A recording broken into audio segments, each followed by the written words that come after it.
I'm keen to hear your thoughts ahead of the right cycle and looking at Sky's plans there, and particularly when it comes to that investment, what the balance is between a longer term investment and the security that that brings with it, but then also the very fast change in which the commercials are taking place, and we're seeing growth at unprecedented levels, and with that comes a very different outlook to what maybe was purchased 3 years ago.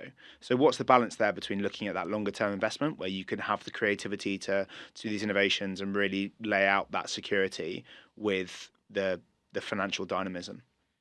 As you're probably going to be aware, that I'm going to say I can't comment directly on any upcoming rights processes, but We love the but. Oh, Yeah, the but. yeah. There's We live for the but. Well, of course. It is, hopefully, it's going to be enough. But I think we talked about innovation. I think innovative partnerships are one of the ways that we really look to kind of make women's sport sing for us. So we're always looking at how we can do things that are different from that traditional model. But I can't comment directly on any upcoming process. And when you talk about that investment, how much integration or involvement do Sky have in where that investment's going? So yes, there have been some really fantastic numbers that we're seeing in terms of overall growth, interest, commercial involvement in particular. But I know Karen Carney's report that came out recently suggested that women's sport, but women's football in particular, might not be built on the strongest of foundations. So I think the phrase she used, that it was built on sand, and that there's serious commercial jeopardy underneath the elite level.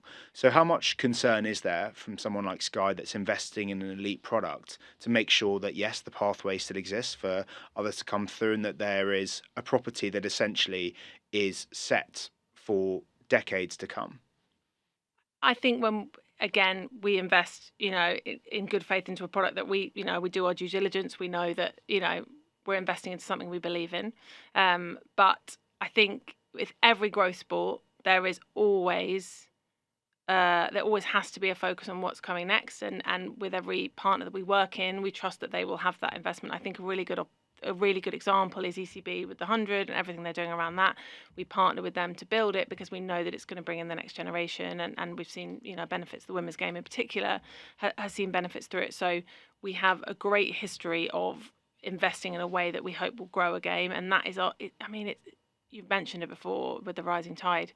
Everyone's goal is the same: grow the game, grow it from elite level to grassroots level. Because we've got grassroots level, you've got the pyramid, you've got the pipelines that bring you the next elite level. It's the magic that everyone's looking for.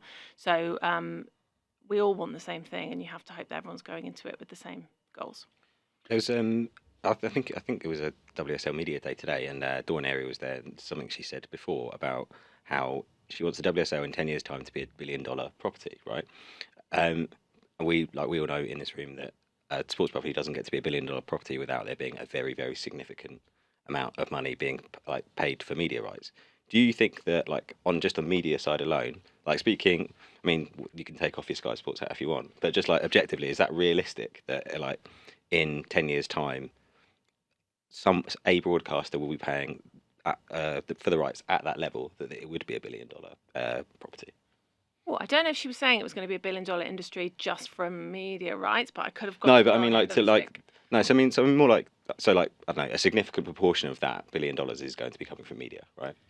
I mean, it's the poison chalice in a way of being a broadcaster. Is you pay, you grow something, it's worth more the next time. I mean, that's what we do in everything. We're in a rights rental cycle, so that's where we are. So I think everything that we invest in, you've got to be hoping that it grows and therefore gets to that point. It's kind of the same point. I don't think anybody doubts the opportunity we've got with the direction it goes in.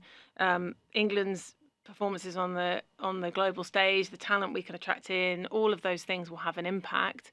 But the fact that there are several independent reports that are putting that value up there is really encouraging to see. But yeah, I mean, it's good and it's bad for us because we have to pay more the next time, so you never know. Well, yeah, I mean, also, I guess it kind of if it gets to being that level, does that mean that you wouldn't be able to spend on other things, or is it if it's being that successful, then it's also good for you? You're able to cash in on that in the same way. I mean, everything will come. There's not an endless pot for everything, right? So everything has there's a knock-on impact with everything that we do.